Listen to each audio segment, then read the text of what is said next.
1973, baby. Podcast. We watching middle wrestling. We out here. Let's go. Let's go. 1973, baby. Oh!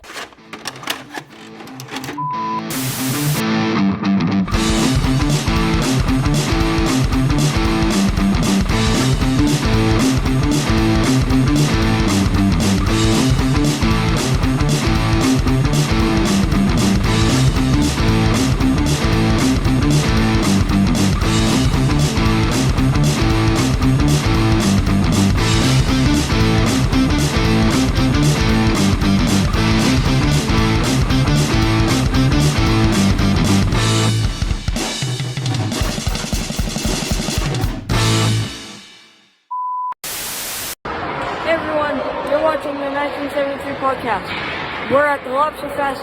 Let's go. And guess what? Y'all, it's your mom. Ha!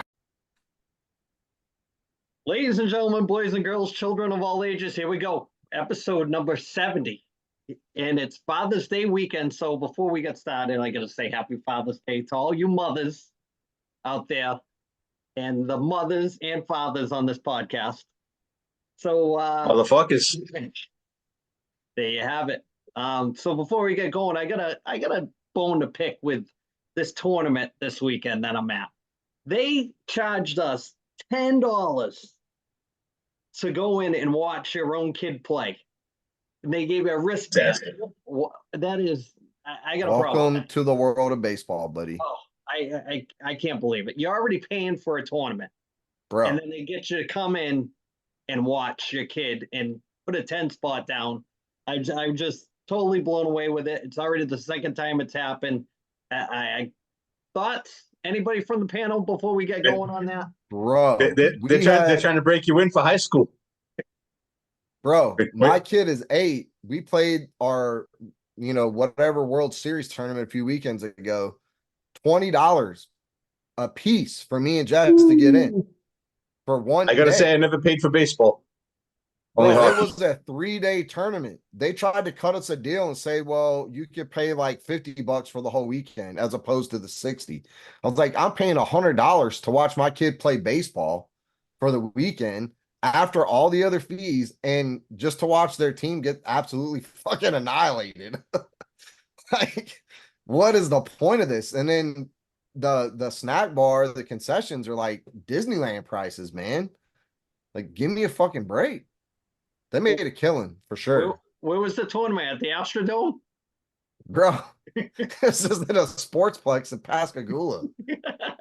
Like, give me a break. It's not even a nice sportsplex, dude. It's like average. Do they at least have the troughs to pee in? Or is The it bathrooms urinals? are nice and air conditioned. So, spoiler alert. It's Hey, That's what you you're paying catch for, a Brad. break.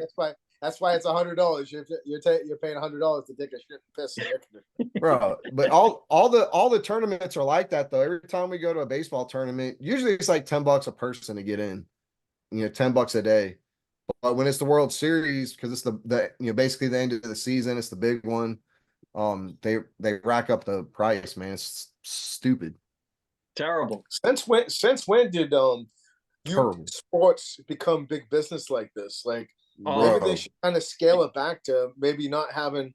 I mean, I get Andy. I mean, your post earlier today with the uniform. I mean, if you're paying that much money for a tournament, I'd have to say that the swag on the should be a little bit better. I mean, don't get me wrong, I like the jersey, but I mean, Yeah. You pay for the swag too. They don't give it to you. Yeah, they don't give it to yeah. you. I mean, when you go into they get you right off the rip. So with the hockey, it's all the same week.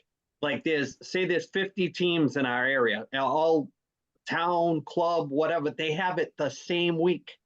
So you can't even pick and choose. You can only like maybe pick 2 teams you want to try out for. And then they'll pull at your heartstrings like a used car salesman to get you in there and whatever. And then as soon as you make the team, within like 24 hours, they want already a deposit to hold your spot. And if you don't pay your money in a certain amount of time, your spot's gone. We'll take somebody else.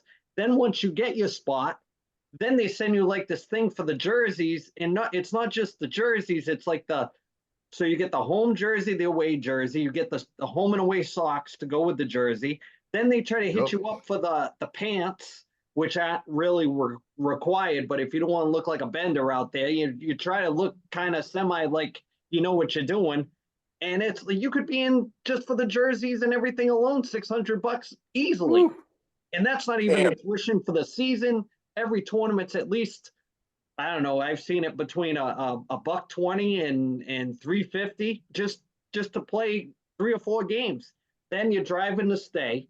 Like we're going to South Carolina next week. That's a hike. That's 14 hours in the car. So, I mean, we're at a tournament this weekend. 2 weeks ago, there was another one. And this is just the summertime. In September, it's going to be guns blazing. We're going to Lake Placid this year.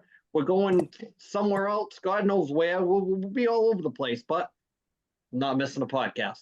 Let's just say that. I'm not missing. Ryan. Perfect attendance. Ryan. This reminds me of a conversation I remember hearing you talk about. I don't know if it was the one. I can't remember if it was Austin or Dylan, but the conversation about traveling down the Cape for an elite tournament years ago, and it was like, if you can't have a bad attitude, we don't have to do this.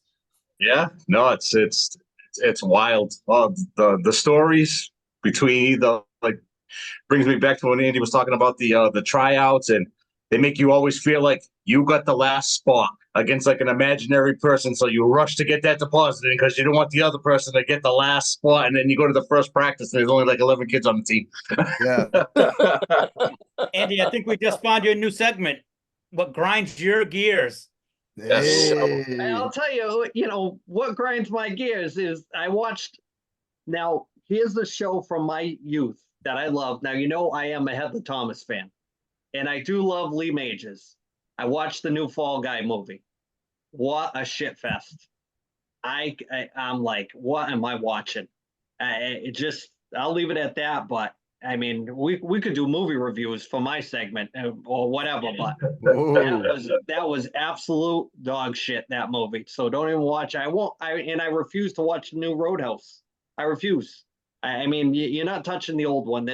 Plus I heard a rumor that Rob Zombie's doing his own remake of Jaws, the first one. Oh. So let's cool your jets there, Rob Zombie. Hey, I will say, as an avid Roadhouse fan, Roadhouse is like my top 10 favorite movie. I fucking love that movie. I can quote that movie from front to back when I watch it. Fucking love it. Cannot say that enough. The new Roadhouse cannot touch the old one, clearly, but there were enough little Easter eggs and nods to the old one, and Conor McGregor was hilarious.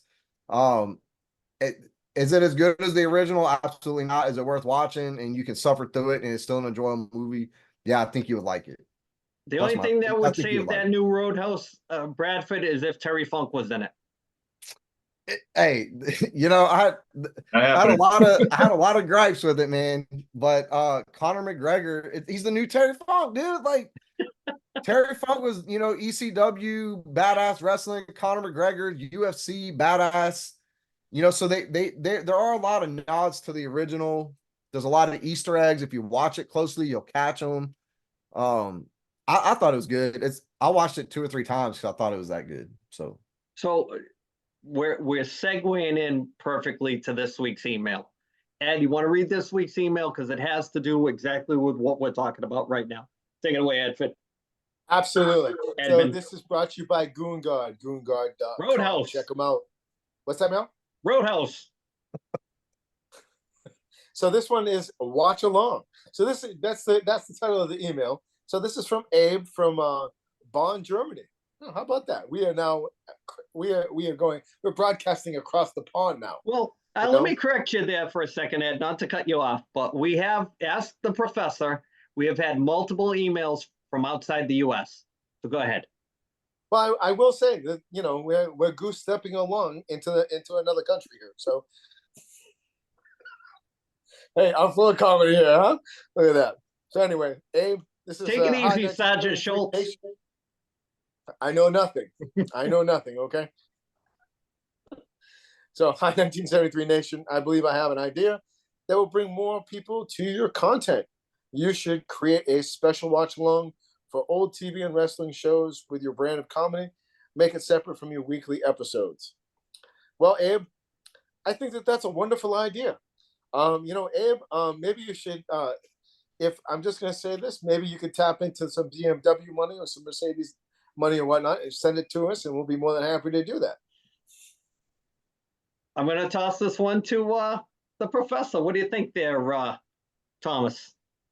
I am open to any and all ideas. And if it's going to help the show, get more eyes on the show, I'm up for it. But I will say, with talking about what you were saying about views and everything, Germany, if you look at the stats, we've got probably a couple dozen downloads from all over the country in Germany. So we're pretty popular over there, I guess. Like Hasselhoff kids. Maybe you can sell like one of those Beethoven manuscripts or something at the Beethoven house, and like we'd be set for the rest of our lives, and we could do this podcast and not have to work. I think it's a really good idea. I mean, when I first read the email when I was going through, I thought Mystery Science Theater was a great show. I always got a kick out of like their little zingers, and because it's robots, and is actually a Jim Henson based show. Their take on like the old stuff like Plan 9 from Outer Space and B movies like that, I thought it was absolutely fantastic. That's the first thing I thought of when I sent it out. Brad responded with what I was actually thinking when I read it. So it does have wheels, and I don't think it'd be an every week thing, but maybe we can, I was talking to the guys before we came on, maybe we could pick an era and kind of watch it in chronological order and kind of watch like the storylines play out and just tear it apart. Or we could take a TV show and do the same thing. I think for copyright reasons, I think you have to do commentary over the actual TV show in order to post it. So I'll have to do a couple of trial runs with the guys with that. But Brad, what do you think?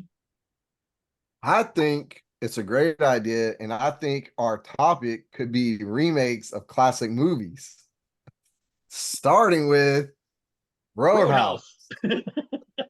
We should start. That should be our first episode. Homework. Y'all have to go watch the original, and then we watch the remake. And look, man, they remade Dirty Dancing. They remade Footloose. They remade Roadhouse. Top Gun has a sequel. Ghostbusters has 2 sequels, and they're actually pretty fucking good. I like you them. Want to go watch them? I like them. I just I love them. I don't like the one with the chicks from Saturday Night Live. No, the Saturday Night Live one was a complete bust. The ones where they actually got the crew together, those are great.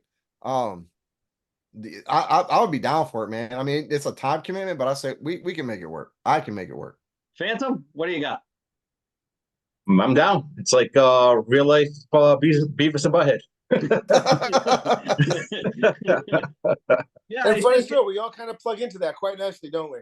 Yeah, like I said, it's all going to come before we move on from the topic. It's just going to have to come down to maximizing the time, and then also what we can actually upload. Because I don't know if we can upload a whole movie and then critique it through there. Would probably have to start with something small, half an hour, under an hour to see how it goes. But I thought that was a great question. 2 great emails 2 weeks in a row.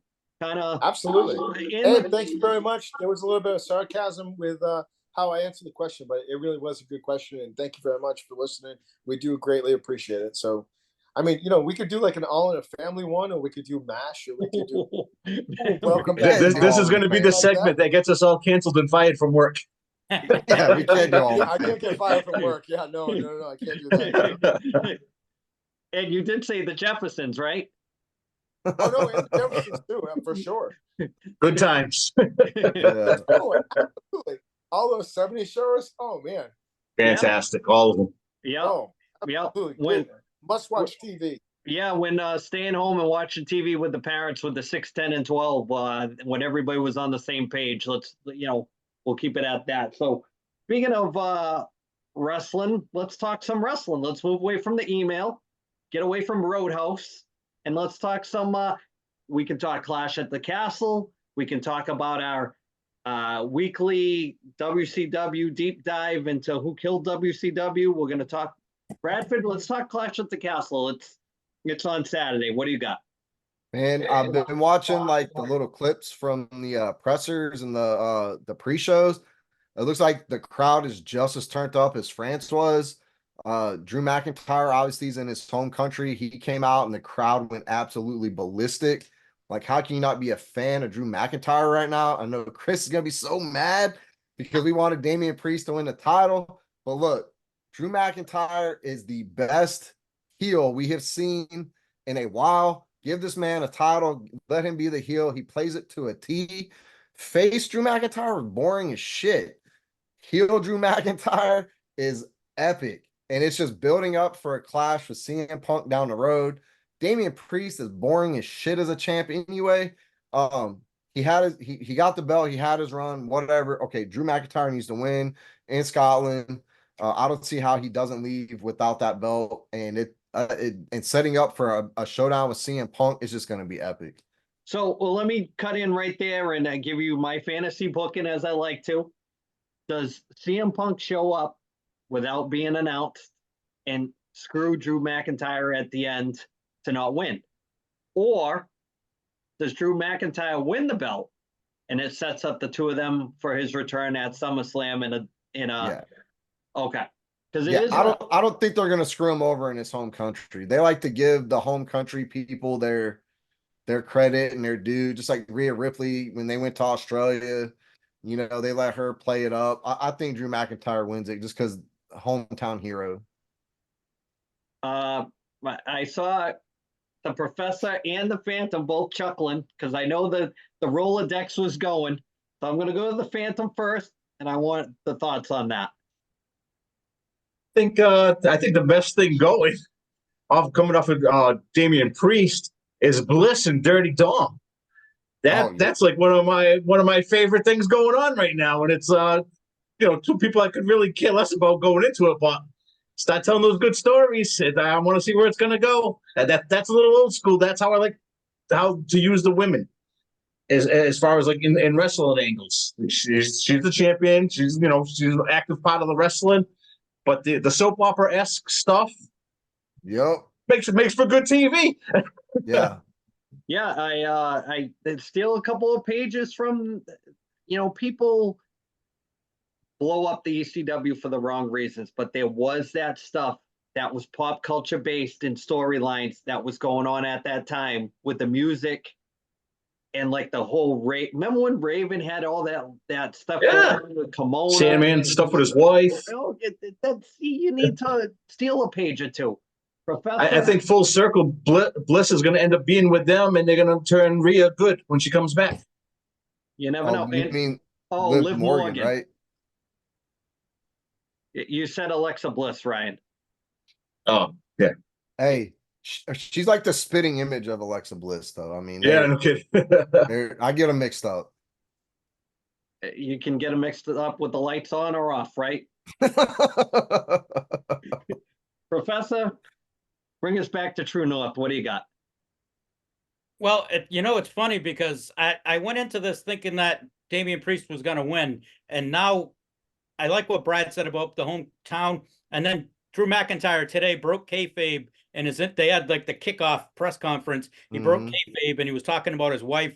His wife's going in for surgery, emergency surgery, and she's going to miss the pay-per-view, so she's not going to be there when he fights. So I wouldn't be surprised if they give it to him. But I do think somewhere along the lines, Damian Priest, I could see it somewhere where they turn Damian Priest face and just fits better with having all those European guys. Like, even if they put Drew McIntyre in there, Drew McIntyre, Finn Balor, and JD McDonough, those three right there are all European. Now, I do agree. I think Rhea Ripley, when she comes back, is going to be a face because of what's going on with Dom and what's her name. But I think Dom may end up, I think they may end up just having him go out and do his own thing. I think he may just kind of go, I don't think say they'll kick him out, but I think he'll just leave and go on his own. Well, I thought they were going to blow up Judgment Day way back, WrestleMania or a little after, but I think Priest loses. That's going to implode Judgment Day. McIntyre wins. He's going to be a heel champ that we desperately need right now. Because, I read online too that the execs are kind of pissed off right now because since Cody won, that sales and viewership and attendance has been way down. So We need something to kind of stir it up. So I think McIntyre winning is going to be what they need for sure. So speaking of that, did I see it correctly that Roman Reigns is going to be on NXT next week? Did I see that correctly? I don't know. I didn't see it. I didn't Okay. see that. Okay. Cody Rhodes was on NXT last week, Well, last Tuesday. I was talking with Brad. I don't know if he posted it on a thread that we have during the week with stuff we're talking about, but it seems like NXT is the new AEW. It seems like it's 100%. it's getting the viewership that they're stealing from Wednesday night on AEW, and Yep. now you got Ethan Page over there. I'm curious to see what they can do with him because he's a good sized guy. Met him with the kids. He wanted to do was talk hockey because he was from Canada. He was talking to him about hockey. I thought it was fantastic. So when you meet somebody like that and they make that kind of connection, you kind of root for him as a person. So I want to see what in that wrestling bubble, what they can kind of do with him because he is athletic. He is a bigger dude. So he does fit, what they're trying to, if they are stealing guys little bits at a time, that's a good one.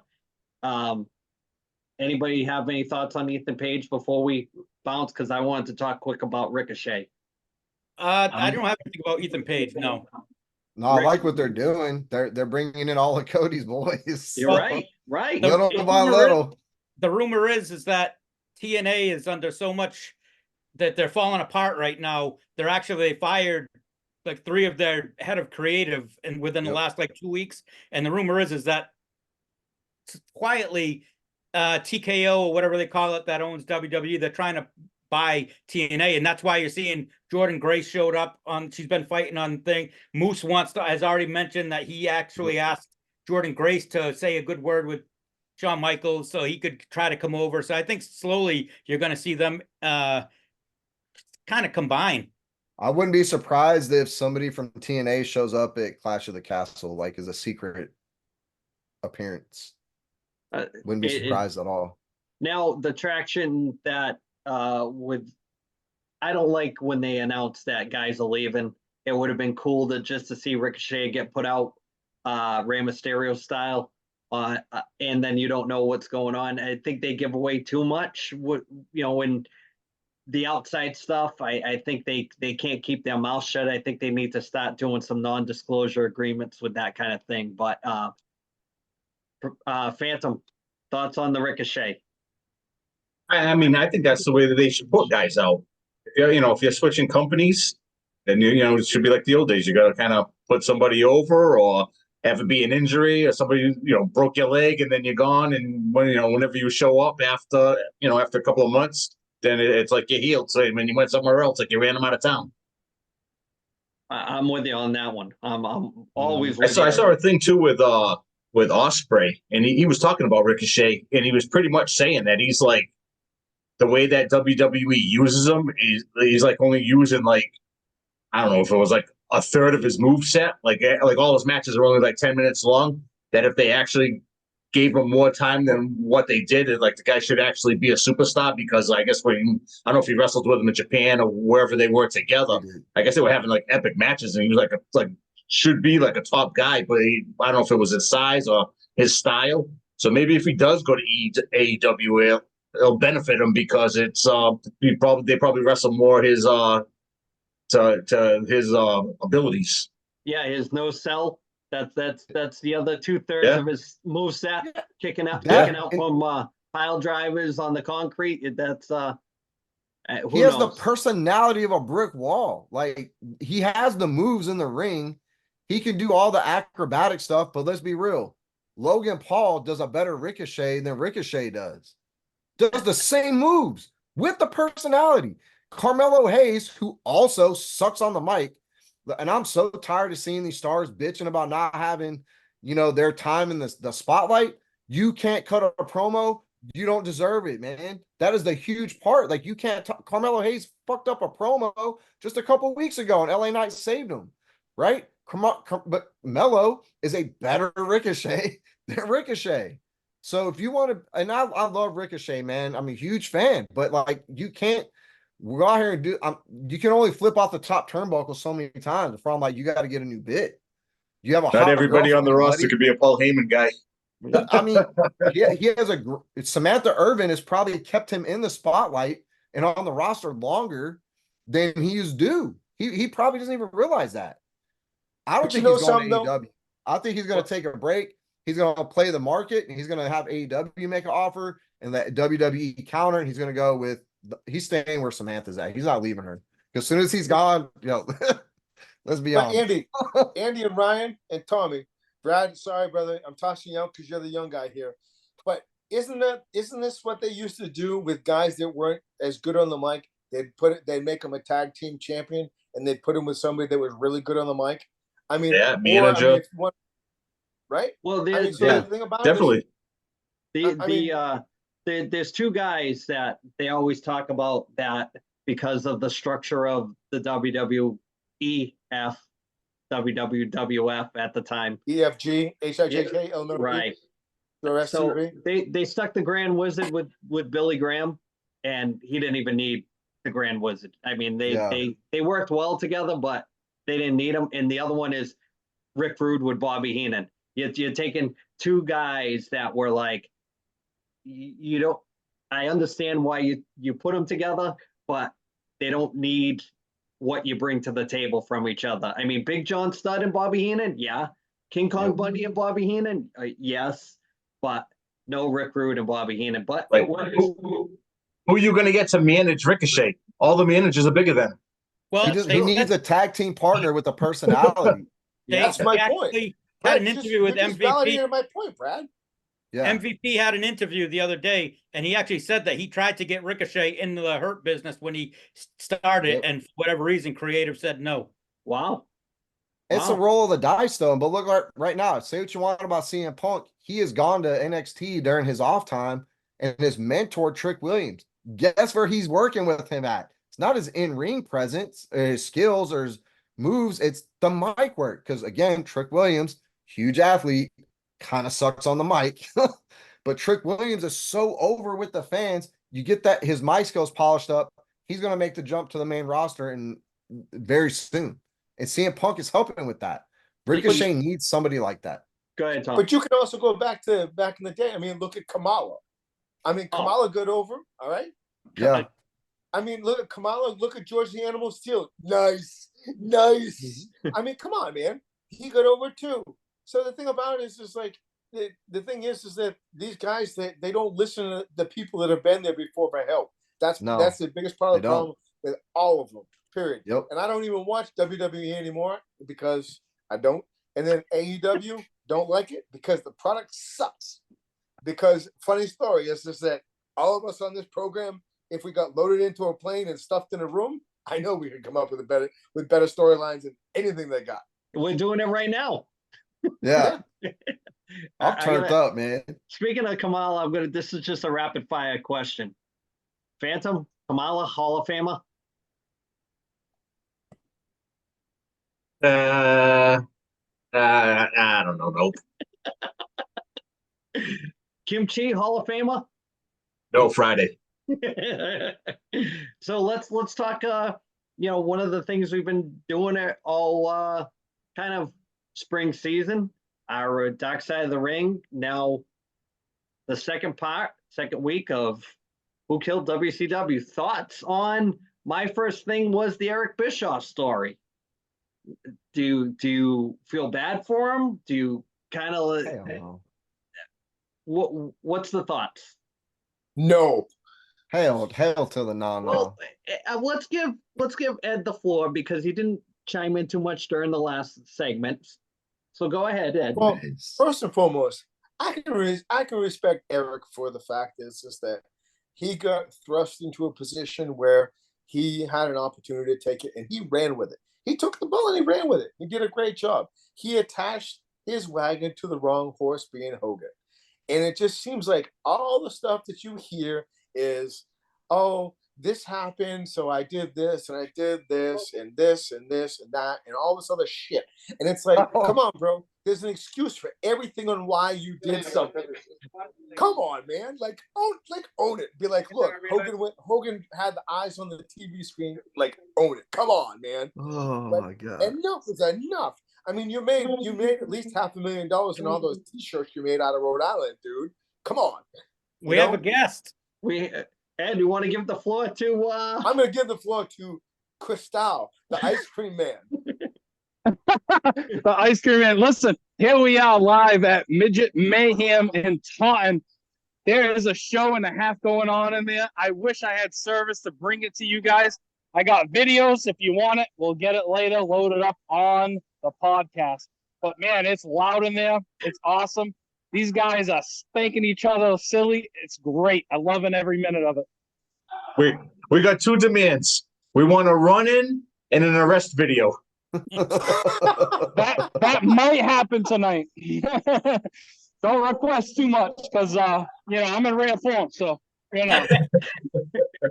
So Chris, we're gonna stay with you as long as you want. Get us the best you can, and then we'll attach it to the podcast. All right, I'm trying. I can sneak in there for a bit, but if you lose me, it is what it is. All right, guys? Yep. All right, ahead. Oh, this is crazy. Yep, we lost him. Oh man, he's gone. We made it through the doorway. 80 kid got him. Chris can All I take it can out. picture is the video of that kid that got tased the other day on the baseball field. He did a backflip. He ran on the field and did a backflip, and as soon as he finished the backflip, the guy tased him. There's a close up of him. There he is. He's back again. Yeah. You can say he got lit up, right, Tom? It's a metal fortress in there. It's a metal fortress in there, man. As soon as we go in there, I lose everything. That All right, sucks. cool. Just go back, tear it up, and send us some videos. I'll add it. I will do that. All All right. right, guys. Loser must appear on the podcast. Hey, do me some justice. Tear it up over there, all right? Keep your pants on tonight, Chris. Yes, sir, Mr. Ice. Never that. Never. We don't keep pants Mr. on. You Ice. know that. Come on, guys. You can't use Your entrance music is Ice Ice Baby now. you can't use that excuse that you went to see midget wrestling and your pants blew off. Oh my god. He's out. Lost him.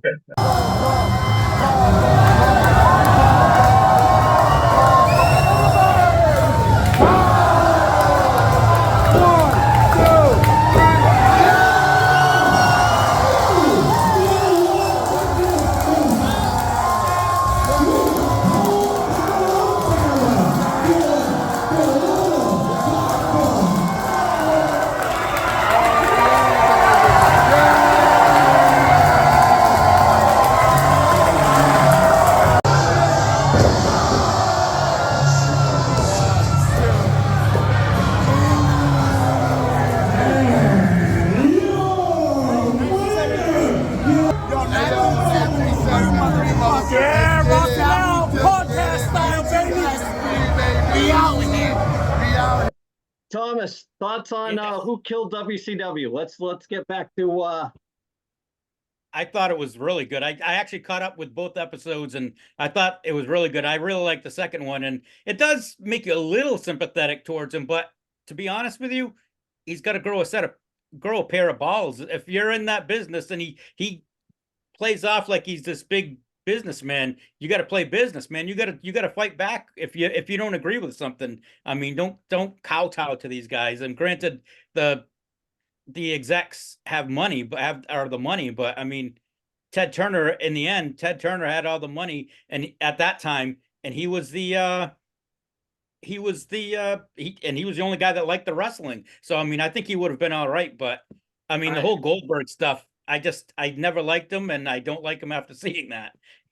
my takeaway from it is if you ever want to kill your we can put this message out to Tony Khan with AEW. You give somebody creative freedom of their character, and you're not the final say, it's a slow death or a quick death. I mean, but how else can you put it? Everybody from when Nash got the book, everybody is kind of self-serving when it comes to that stuff, and they're going to put themselves over. And the way they had something there with Goldberg. He was a big part of that 83 weeks where they were rolling.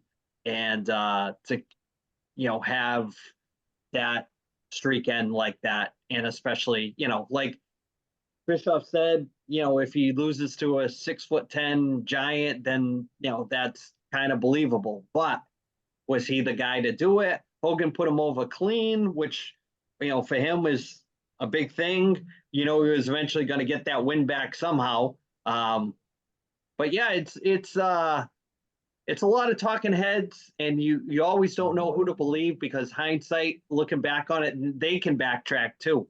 And like Bischoff had said, those guys are the ultimate politicians. So how do you know that they're not politicking in an interview? I mean, you see a lot of shoot interviews that they contradict themselves. Lex Luger's notorious for that with the whole Miss Elizabeth thing. So, thoughts, Phantom? The thing that I thought was cool about it was when they were talking about the Goldberg gimmick, which to me was always like their version of Stone Cold, the black trunks and all that. But when they were saying it was like more of a play on the Mike Tyson thing, well, who's short that? boots. I didn't know that. I thought that was pretty cool, which kind of made sense. I mean, Tom just said he didn't like him, so he's going to go against what like at that time when he was doing that run, everybody liked him. He was like flavor of the month or whatever it was. The way they first brought him out, and he didn't have any music, and he was going against Hugh Morris, and he kind of had that squash match, and then the whole thing with the streak was really, really good. But then they have him drop it with the cattle prod. It's like kind of like what we talked about with Sting dropping getting the belt off of Hogan. Great story right through, and then that's the conclusion. That's how you make him lose the belt. And then to have Hogan get the belt from Nash the way they did it, ridiculous. Just made the product horrible. I'm going to sidebar it here for a second. Go ahead. Andy, I'm going to ask you this question because I know that you're going to know where I came from with this. I mean, Bischoff kind of loses some credibility because Bischoff said that Bret Hart has no talent. You know where I got that from? Was it from a cereal box? Maybe.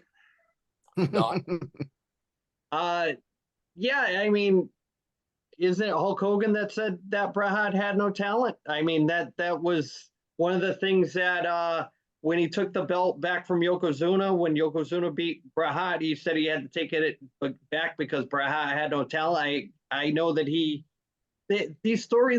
it's almost like stories on a reality TV show. They never seem to jive all the time.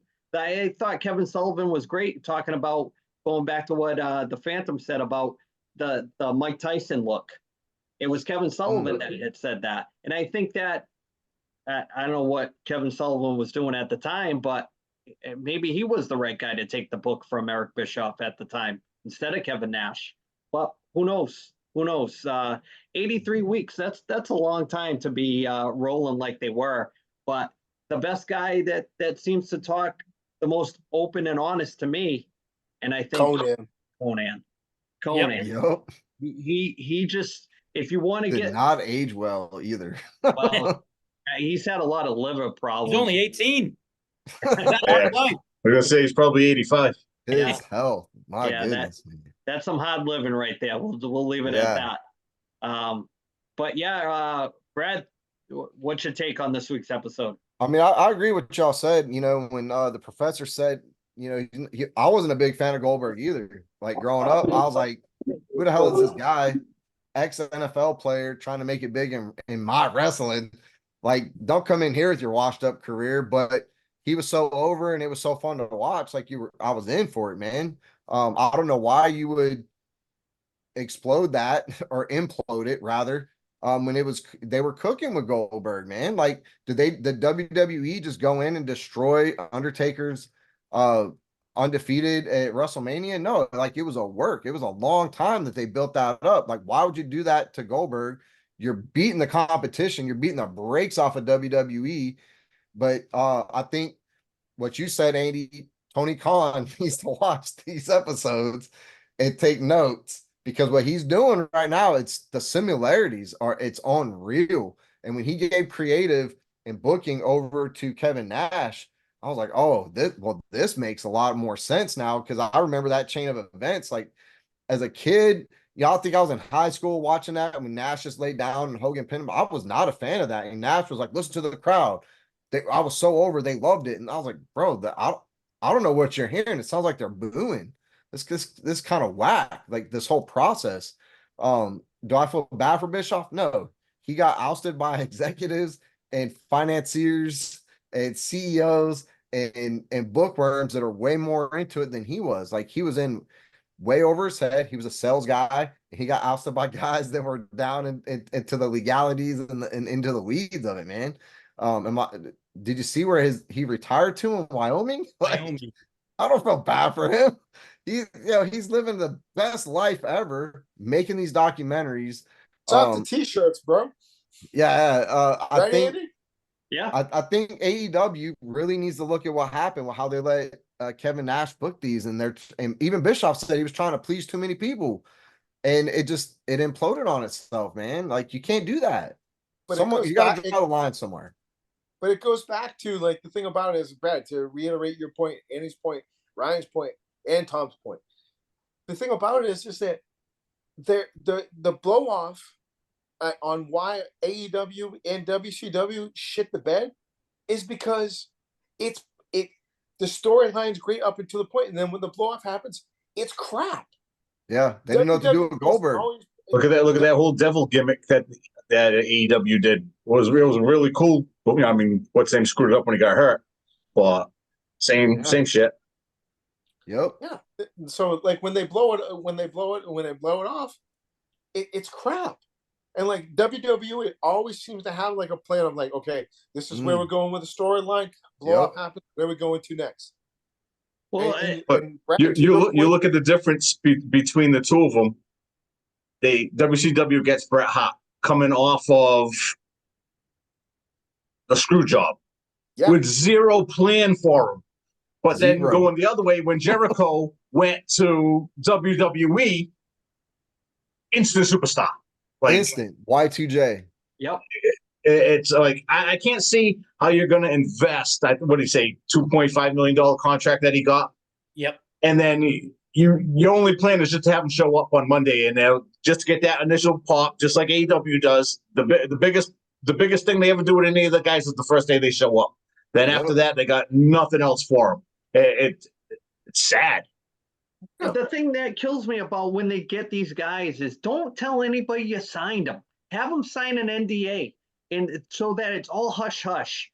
Don't even tell your inner circle of EVPs or whatever that you got them. Whether you get say Ricochet, and then is it better to save him for a surprise on a TV show with out being announced, or is it better to do like they do where very few people pay for the pay-per-views anymore, and then you got to wait until 1 a.m. because the pay-per-views are like 6.5 hours. And then there's I think the ratings changed all that, because now it's like the only reason why they want to get these guys is for the ratings. So they got to tell you ahead of time that he's coming, because if he just shows up and nobody's watching, you lost your chance to get the ratings for him. So two similarities there though, Andy, right? WCW in this episode said they were putting these great matches on Monday nights that should have been put on pay-per-view. They would have made a shit ton of money. That I agree. AEW is doing the same thing. They're putting on great matches that should be reserved for their premium or pay-per-views, what they call them, right? And it's like it's mind-boggling why they're not doing that, man. So the philosophy, they're making the same mistakes. Anybody that watched wrestling growing up in the 70s or 80s, they never gave you nothing for free. They wanted you to go and pay your money to see the payoff. It was like the first really big angle that I remember as a kid that really stands out, that was like an oh shit moment was. Now, I wasn't a Bruno fan because Bruno was already done when I started watching, but he was back. And it was like, Bruno was like the Gordie Howe he was like the guy that like built the WWF and like the way they presented him. And he would come on as a commentator or whatever. He would wrestle every blue moon, but it was like, and then Larry Zbyszko, who was his protege, turns on him and hits him with a chair, and Bruno gets bloody on TV. And I was 70, I was probably 7 years old when it happened.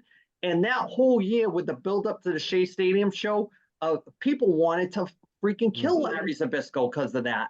Because some of us had never seen Bruno wrestle. So we're like, oh shit, this guy's getting back in the ring to take care of business. And you had never really seen him. So it was always like Bruno would do like maybe a show at the Garden. And it was all like warm up matches. And he was just fighting jobbers, but you were wanting to go to the Garden so you could see Bruno live because you had never seen it before. So they lose that luster by giving you too much on TV. It's like a hot air balloon. Just keep putting a little air in it, and just let it go, let it go. And I don't get the philosophy of not building a ticket sale, putting asses in seats, say what you want about Hogan, but if it all about spending money and getting you to go, Hogan in the 80s was changed wrestling, changed the whole landscape. Rock and wrestling experience, baby. All that stuff. I mean, they were on MTV, the Saturday Night's Main Event, they were on prime time. They never had that before that. And so I would always like the NWA because it was more sports based of what I like. And the finger point of doom that the Hogan Kevin Nash thing is not sports based. You would never see that in the UFC. Why wouldn't you? You know what I mean? That's what I'm saying. Look at your wrestling product. Like, would the UFC do that? If you say no, then don't do it. Try to be sports based. Suspend the disbelief of, hey, are these guys really like shooting in a match, or do these guys really hate each other? And don't go on Twitter and be buddies after that. Just present it in a way for an intelligent audience, not smart marks. Yeah. Did I go off too much on that one there, Professor, or what? Grinds my gears. Grinds my gears. But No, what I actually liked about what's that, Brad? That I did like when Kevin Nash said when they gave him booking power, the first thing he said in the interview was, "A face doesn't sell tickets; it put asses in the seats. Heel champions do that." I was like, "Oh, well, right."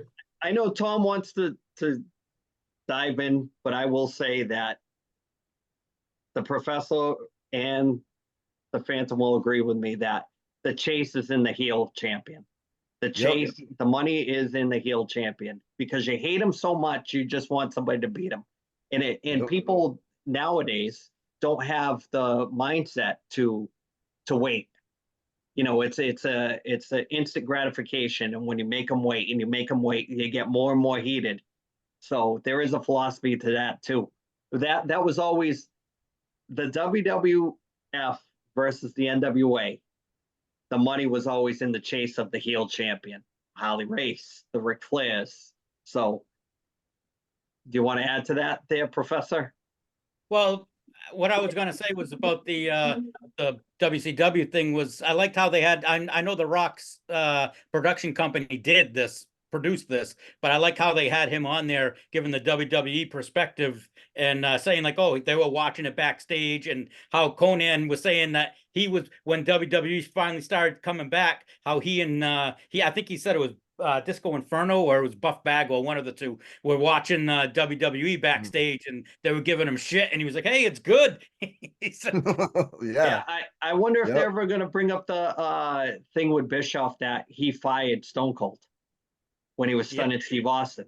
He FedExed him when he was home. And that was always no face-to-face. They would always hit you when you were home with the thanks, but no thanks. So, if they had just kept on keeping on with Steve Austin, I know he would have never turned into Stone Cold, but I mean, that character was always there. It was just hidden under the robe and the long blowing balding hair. Yeah. Any more wrestling talk, or you want to move on? Talk some sports. Sports. All right, it's time for Tom Shitty Picks. Oh, okay. Tom Shitty Picks is brought to you by Brock Street Brewing Company, located at 244 Brock Street South in Whitby, Ontario. Everything they brew is in-house, including their beers, their seltzers, their vodka sodas, and their hard iced teas. So if you're in the Whitby area, go check them out and tell them the 1973 podcast sent you. All right, this week I'm running out of getting out of the easy way and picking sports finals. So I'm going to go back to going back to the fantasy baseball. And There you go. this week, I'm Let's going say to pick the go. Mavs tonight. I know they're. Yeah. We'll get into They're up that. by like 20 something. Yeah. I'm going to go with the catcher from the Los Angeles Dodgers, Will Smith. Next week, he's got 6 games. 4 of them are against Colorado in Colorado, and 2 are against the Angels. And I just think he's batting .294 with 10 homers. I think it's just Colorado's made for him with he's got that swing that hits long fly balls, get it up in that air, and he's going to hit a couple out. I think he's going to have a big week. So before we get into the NBA finals, the NHL finals, we want to mention a passing of a legend this week. One of the guys that when I first started watching sports and basketball was on, him and Dr. J were probably the 1 and 2 when I started watching it, and fond memories of Jerry West and his foul shooting was always a thing when I was a kid that I was enamored with. Thomas, you want to add to the Jerry West passing? Yeah, I mean, the guy, he's a legend. I didn't realize that the silhouette was him on the NBA logo. I never realized that. I don't know why I never knew that. But, I mean, he won at West Virginia. He was an NBA champ, finals MVP. And, I mean, the guy was a great GM with the Lakers. I mean, they won, I don't know how many championships with him.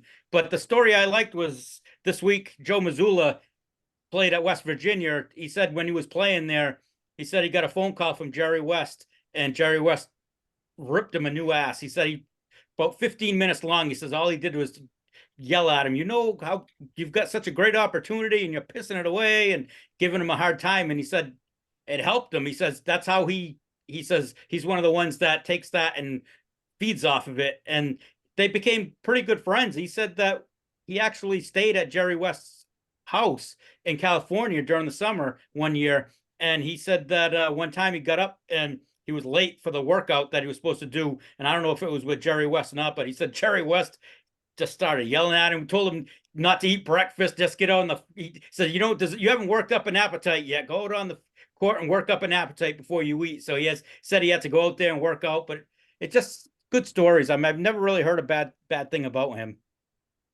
Phantom, do you want to bring these guys up to speed on the show that you keep trying to tell me to watch about the Lakers and the Jerry West character? You gotta watch it. It's so good. So good. Title is like escaping me right now. What's it called? Showtime? Showtime. Oh That yeah. was have you watched that? No, it's on my list though. Oh yeah, you gotta watch it. It's so good. Yeah, and especially if you came up during that time.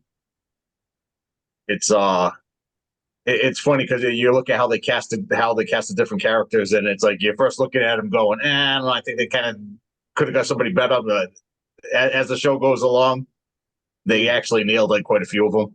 It's actually really, really good. So the Jerry West thing that is noteworthy that he went to the NBA Finals 7 times before he won his first title. That's pretty amazing. So talk about he was the first player to win the MVP on a losing team. Yeah. So we've since this podcast has started, we've lost so many of the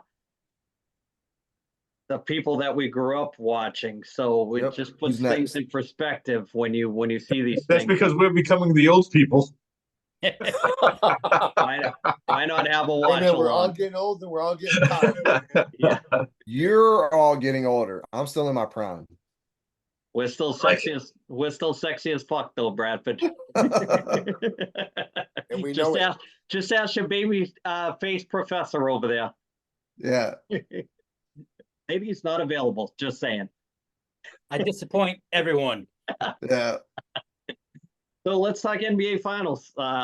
Let's go with the mayor of Hazard County and his Mavs. And Bradford, what do you think? There's nothing to talk about, man. Like they're getting smoked. It's a blowout every week, every game. Tom called it. They shut down Kyrie. You're gonna have a different ball game, which they've done pretty effectively. But Luka's not getting any help. He's a huge liability on defense. And like I said before the series started, like they battled through the West. They're at a point now where their star players, Luka and Kyrie, are tired, they're exhausted, they're playing injured. And I haven't watched any of this game because it's been on during our podcast. But in game three, Luka's shot was just like they just looked deflated. Every shot he took, every play, every move, he's not looking like he can go the distance. And that kind of leads me to my point. Like, if you want to win a championship, Luka, bro, you're 25 years old, you're a professional athlete. Get in shape, man. Like, go hit the gym, get your cardio up, get your weight up, build some muscular endurance. That way you can go to the distance in the finals. There's blowing out Boston right now, but let's be honest, there's no money to be made in a 4-game sweep in any championship series. We knew they were going to get at least one. They're going to take it back to Boston. They'll blow them out tomorrow. Series over. Gonna win in the Garden. They'll win at home for Boston, and then not tomorrow. The 17th is the next game. Boston wins it. Series over. NBA will make their money on 5 games. Professor, you want to add to that? It's just the Celtics just have too many weapons right now. I mean, the secondary guys for the Dallas aren't doing anything. I mean, the 3 guys, Gafford, Jones, and Lively. I mean, none of them are averaging double digits right now in the series. Missing The Celtics shots, no defense. My God, dude. Celtics have 5 guys in double figures, averaging double figures, and for the series right now, it's just and the defense, they just stepped it up defensively, and I mean, they're frustrating Doncic so bad. I mean, and that brings me to another thing with Brad and I were talking about it before we went on the air. I'm so sick of seeing him whine, and it's not just him. The whole league does it now, but it's like every play with him, all he does is first thing he does is look over at the refs and start crying. And I think it has affected the series. I think the referees have stopped calling things because he complains too much. Yeah. Phantom, want to add anything for your Celtics? Yeah, I'm glad I get to see him win. I don't really enjoy it the way that I used to enjoy it, but it's still my favorite team. So you want to see the championship get added. But as I'm watching, dude, Tatum, that guy's got 0 killer G. For a guy that's like a superstar, I don't want to say he sucks, but it's like big games, he doesn't do shit.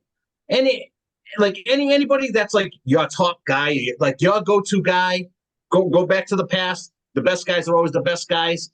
And it's like you're playing in the finals, and it's like this guy doesn't do shit when it counts. I don't know, man. I think he kind of blows. So you're kind of comparing Tatum to Ed in a championship game? Oof. Oof. Superstar. Doesn't show up. Drunk during the championship? I have pictures to prove it and a black eye. Oh my God. That's a story for another podcast. Yeah. So Professor, we're moving on from the basketball so Ed can stop the clock. Yeah, put it down, Darren, Scotty. You got 3 weeks in a row we've talked basketball. Right. And we didn't even talk Harlem Globetrotters. So let's get back to our true north, the Stanley Cup Finals, Florida Panthers. That's the way hockey should be played. Grind them out, make them pay. Do they finish it in 4, or does it go 5? Professor, let's start with you. I think it's over. I think I predicted 5, but I don't think it's going 5. They just, to me, Edmonton, they're not getting. It's funny because Edmonton's actually getting secondary scoring, and Florida's just shutting Draisaitl and McDavid down. I mean, they're getting shots on net, but they're getting shots that, I mean, and from out too deep where it's not effective. And the defensively, I mean, Bobrovsky, up until this last game, I think he had like a string of like 12 straight games where he hadn't given up more than 2 goals in a game. Ed, thoughts on Edmonton's power play from a guy that didn't get a lot of power play time? I don't really have much to talk about their power play because this series is 100% goaltending.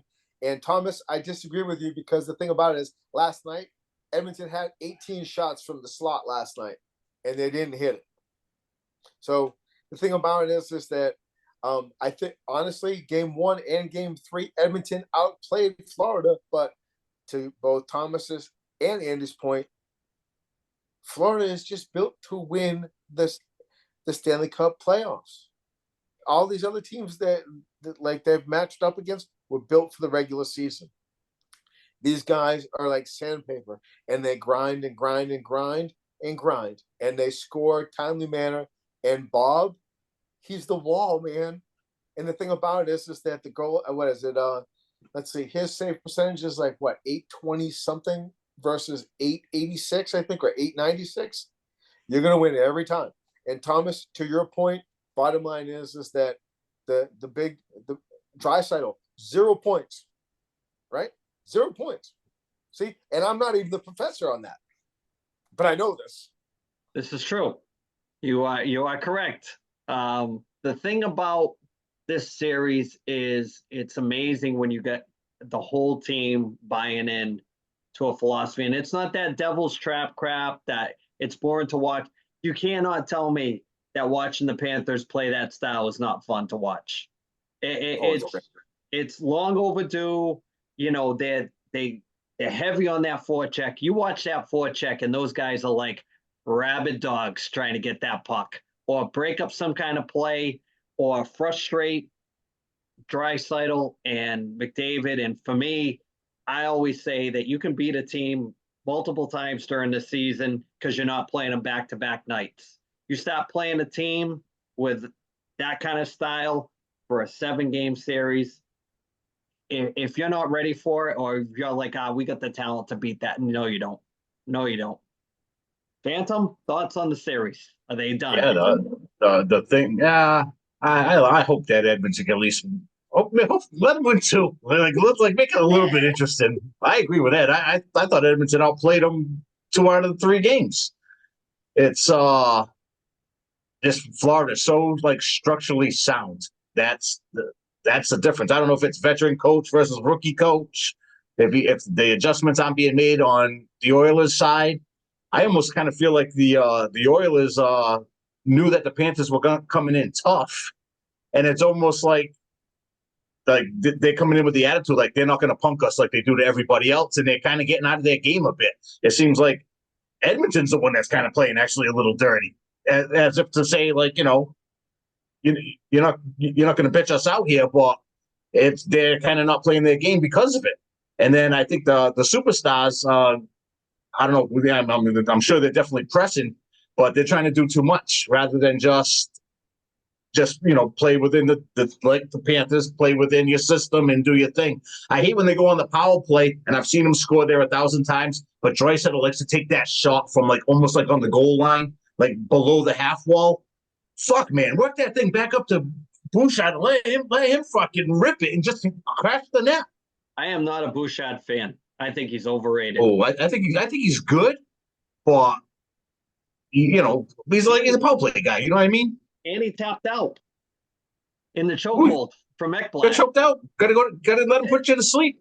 They'll never say it, but they always show it. Like they'll zoom in on a guy's face that's having a bad game, and they won't say his name, but they'll just show him having a bad day on the bench, and he's one of them. And in the Rangers series, they were doing it to what's his name on defense, DeAndre Miller. Yeah, all the time. It's like that. He's looked like he didn't even belong there, to tell you the truth. The way he was playing, giving up pucks up the wall and stuff like that. Terrible. I think a lot of times too they have lazy journalism, where it's if you've got a guy that's on the top pair and he's playing half the game, they love to throw the plus minus at him. Oh, he's been on the ice for 4 goals this series. He's playing almost the whole fucking game. You're losing the series. He's gonna have minuses. Nurse has been playing like shit. But he played like shit last night, big time. But they're not losing because of him. He's just out there all the time. If he's not on the team and you're not getting that 25 minutes from him, it's really gonna get bad. Well, they do it every series, every round. There's always a guy. The Bruins fans were doing it to McAvoy. It is. If you're the number 1 and your team loses, it's hey, guess what? You're going to be out there for goals. You're not, the other team scored and you're not, but it's not your fault. Well, that's just like that second goal. The thing about it is that the I think it was the winger that came in. The defenseman released him, and he stepped in there, and all of a sudden Skinner went to go get the puck. The defenseman released the guy. Shit, even I could have scored from there. And Andy, insert joke, Ryan, insert joke, Tom, insert joke on that one. Come on. I could never see anything. I was never on that side of the blue line. From a career minus player, that's saying something, Ed.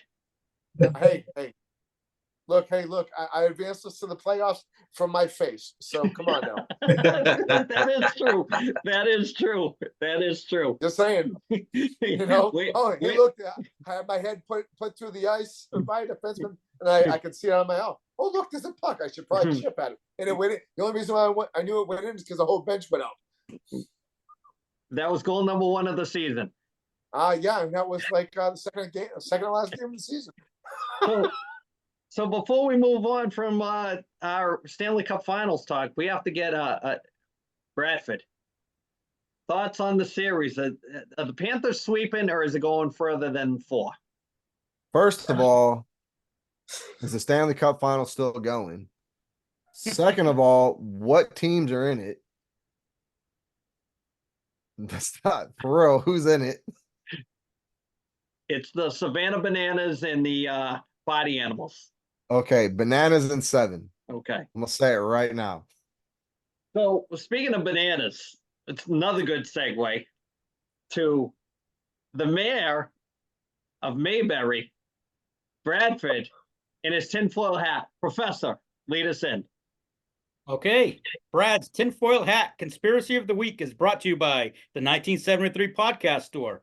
Check out both of our stores at either www.bonfire.com/store/1973-podcast-store or our other store at spreadshop.admin.spreadshirt.com/1973-podcast/ or we're going to put the QR code on here, and that's the easiest way to do it. Yep. Or Can you repeat that again? Because I only got like 4 letters in on the first one. No, sorry, let me go get some oxygen first. I gotta work my oxygen back. also, if you noticed, all during every one of the podcasts, T-shirts and swag will pop up all during the episode. So just click on one of those. You cheap bastard. Yeah, buy a coffee mug for your father for Father's Day.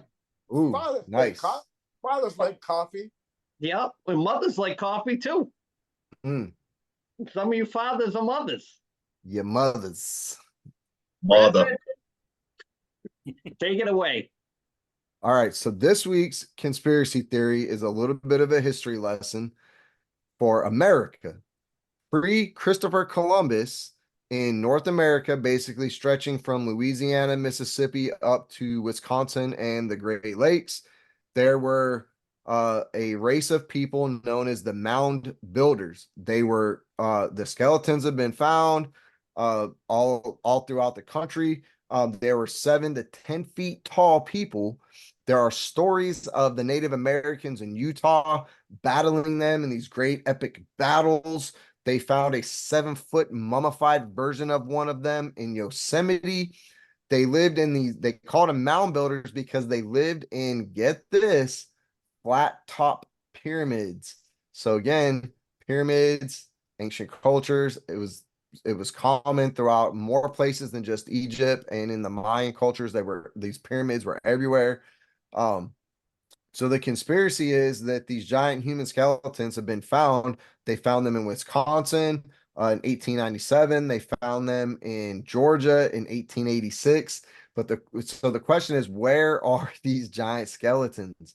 The Smithsonian allegedly has been dumping this shit into the ocean or burying it somewhere and trying to keep it out of public eye, because if we discovered that there was an ancient race, they call it the lost race myth of these giant peoples that lived in America pre-Christopher Columbus, it essentially destroys the narrative of Native Americans, living here, in harmony with the Pilgrims, and then the Cowboys versus Native Americans, history that went on in the Wild West. It destroys our whole narrative. And so that's why the Smithsonian is kind of being accused of destroying this stuff. So one conspiracy, if you want to call it that, do you believe in the giants, the pre Columbian race of 7 to 10 foot people? And do you believe that the Smithsonian has been trying to cover this up? I do. I'm going to jump in here because the famous story from the Grand Canyon, I believe it was 1912, 1910, where they were canoeing down the Grand Canyon through the rapids, see some kind of opening in the, side of the cave, pull over, they go in, mummified, it almost looked like an inside of an Egyptian tomb, different size races of people mummified in there, all kinds of gold, frankincense, and myrrh, and all that stuff. And there's actually recorded documentation of the guy kind of flipped out, went back to the local town that had a telephone, called the Smithsonian. The local newspaper got a hold of it, ran the story. It's out there somewhere. Bradford, you've probably seen it before. All of a sudden, they close off parts of the Grand Canyon. That part you can't get to anymore. And they supposedly cleaned out all the cave of all the remains of what they found. Great story. They kind of touch a little bit on that in the Red Dead Redemption 2 video game. There's a lot of lore in that. Not that we've talked a lot about video games, but I'll stand on this hill and say that it's the greatest video game I've ever played before. It's uber deep. And if you're a conspiracy theorist, historian, all that stuff, great game to play. So many Easter eggs in that, from Bigfoot to Native American lore to UFOs to everything. They put a little stuff in there for everybody. So I agree 100%. Bradford, there's stuff that's out there that if the general public knew, it would change the whole foundation of what we know and how we do business. Professor, tinfoil hat, your recap of what Brad has to say. I totally agree with him. I think it's legit, and people are crazy if they think we were the first ones here. So I mean, I think there's a lot more, and I want to delve into a lot of go and do some research on what Brad said, because this one interests me a lot. Yeah, check look out up the that mound people. Yep. And that Grand Canyon story is out there. There's been videos of it. There's actually it'll pop up every now and then. It seems like people have screenshotted certain things, and it pops up and then it mysteriously goes away. There's pictures of I know there's a lot of fake AI pictures and that stuff, but there's pictures of people standing next to skeletons that they found, and it's those old Separatone style photos that were taken with the gunpowder type camera. So they're out there. Phantom, what do you think? Oh yeah, I'm in on this one. I've seen some videos, and I don't know if it ties to the same story of like archaeologists finding these big giant books, but these books were so big that they weren't like 10 feet tall people. I think the books were like 10 feet tall, and they found like a whole library of them, and it's wild. I really enjoy this stuff because it just opens up your mind to just wander, and I'm sure some of it's BS, but a lot of it seems like it's based out of some kind of truth. Yeah, the whole thing about the conspiracy theory that I always love is, you look at the way the structure of America was based, where we talked about Ted Williams leaving his baseball career and going to World War II to fight out of a volunteer thing. And everybody was on the same page until the Kennedy assassination. And if you look at that timeline of the Kennedy assassination, that's when America changed. There was a ton of people that said, well, wait a minute, something is wrong. We're not buying war bonds anymore. We're not shipping off to a foreign land at 18 years old, where you had the hippie culture, the counterculture come out of after that, because people were like, there's something going on that, and it created more thought about what is everything we see actually what's going on? And so that's my timeline as, loving kind of history and conspiracy theories. The Kennedy assassination is what changed America for the thought process of not all being just lemlings going off the cliff, I do agree with, there was a time where the America changed with, it became all the 1%ers and how they erased everything before that, with the Rothschilds and all that stuff, how they changed everything. If you look at, they say to get books previously to like 1920, because the books are all different compared to when classes were set up for kids to learn. It was all structured a certain way to become just part of the workforce. I tell the kids all the time, you want to stop a teacher dead in their tracks? Ask them to teach you how to balance your checkbook, or how to pay a credit card, or how to play the stock market. They'll never teach you that. That's all stuff that you have to look for. You have to do deep dives, because they will never teach it. Everybody has bills. Here's a rant for me. Everybody has bills, but they'll never teach you how to pay them in school. They'll never teach you that. It's true, right? Am I wrong? It's not lying if it's the truth. It's true. No, it's just like what George Carlin said. Just make you smart enough just so you can spin the gears a little bit more. Right? Everybody has a credit card, but they'll never teach you how to use it. Nope. They'll never teach you how to buy a home. And out of the equity of your home, you got enough money that you can go buy another home and rent that one out. And then when you get that one going, you got equity in that home, and you can buy a third one. Next thing you know, you got 4 homes out of equity that you just had off of one purchase of a house that you live in. The other ones are all getting paid for. That's the stuff they don't teach you. That's all the stuff that's hidden. You got to go look. Anything that is worth doing, you got to go find. You got to go do the deep dives. You got to look into the conspiracy theories of whatever you think is BS. Just go from there. The search for knowledge. But it's not, because think about Brad, to go back to Brad's point about like gigantic people. Think about this. I mean, like Brad. Every story. I mean, Brad's tall. I mean, Brad's a tall guy. I mean, I know I work with him. Compared to the Portuguese community, he's like Andre the Giant. That he is. I mean, he can step in the ring and make money. I mean, if he could only drink a case of wine at a time, he'd be good to go. Yeah. No, but I'm being serious. So, I mean, think about this. You look at the Bible, right? You talk about David and Goliath. Goliath was this giant person, right? I mean, you talk about that footprint that they found in that piece of stone. I mean, there is no ifs, ands, or buts about that footprint in the stone. That's a footprint. Yeah. Right. And the thing is like 5 feet tall. There's no denying. The Bible talks about Nephilim too, which were giants. So I mean, the Bible is. If you're gonna say the Bible is historical reference, geez, man, there's dragons and Leviathan and giants and there's all kinds of wacky stuff in the Bible. And then there's the whole series of pieces of the books that they've taken out, like they always talk about if you do that deep dive into Book of Enoch.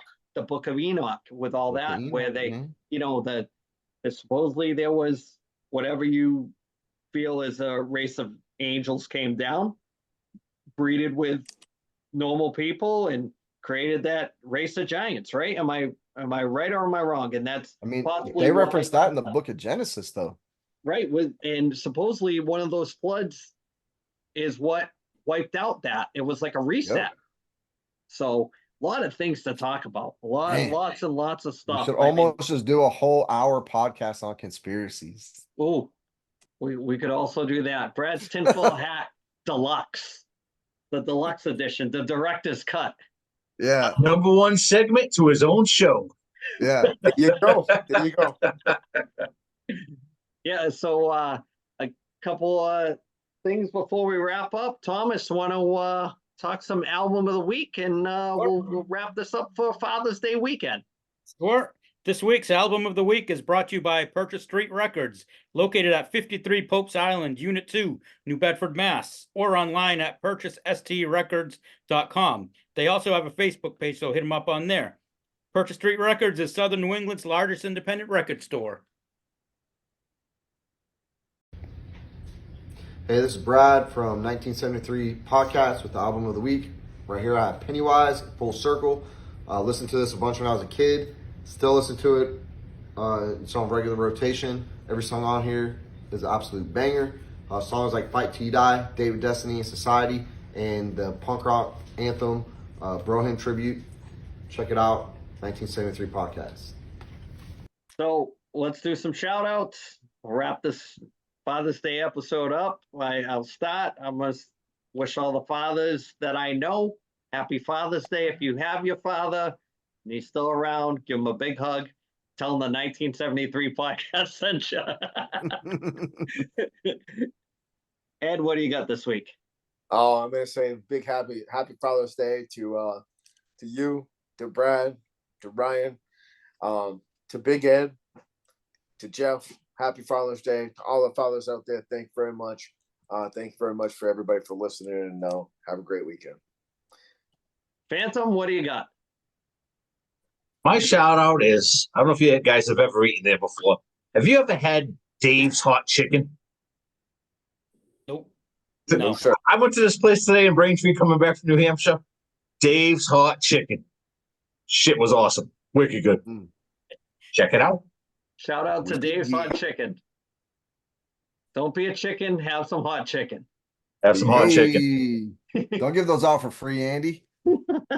Sure.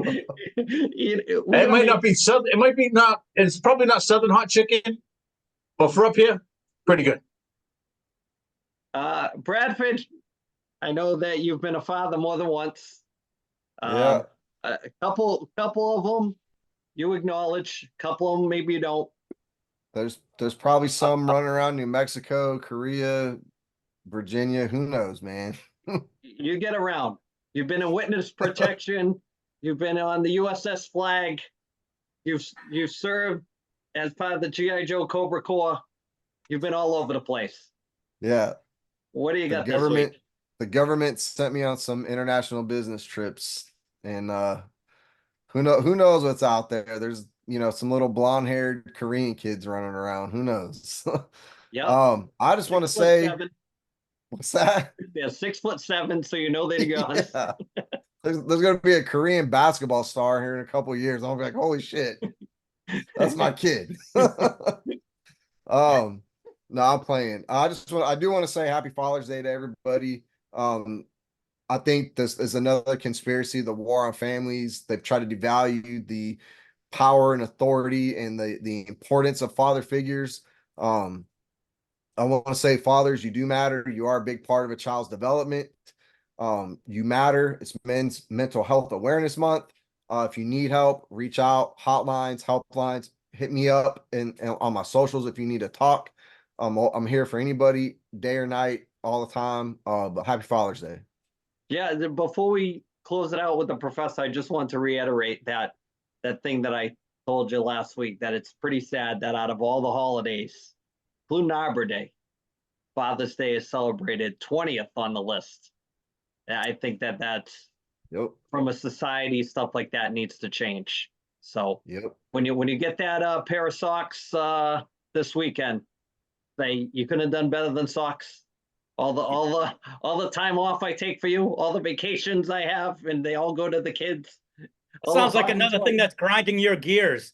Hey, round around the family, pocket full of shells, baby. Hopefully, I I don't hope get they socks. give you. I hope you get socks for Father's Day, man. And they're gonna be tube socks, the one that you don't even know where the heel is. If they give you socks, man, you better wear them shits proud with your denim cargo shorts and your Nike Air Maxes. You better wear them shits proud. Professor, for a guy that knows a lot about tube socks over the years, finish us off. My shout out is to Doug Keating and Cardboard Promotions. This weekend, Sunday, I believe it is, on Father's Day, they've got a big show in Dedham. They're two big guests. They've got Ray Bork and they've got 1980 Olympian Rob McClanahan. So if you're in the Dedham area, go check them out. Very cool. So let's wrap this up for this week. That's 70 episodes in the book, and couldn't have done it without you fine gentlemen. And you too, Ed. Thank you so much.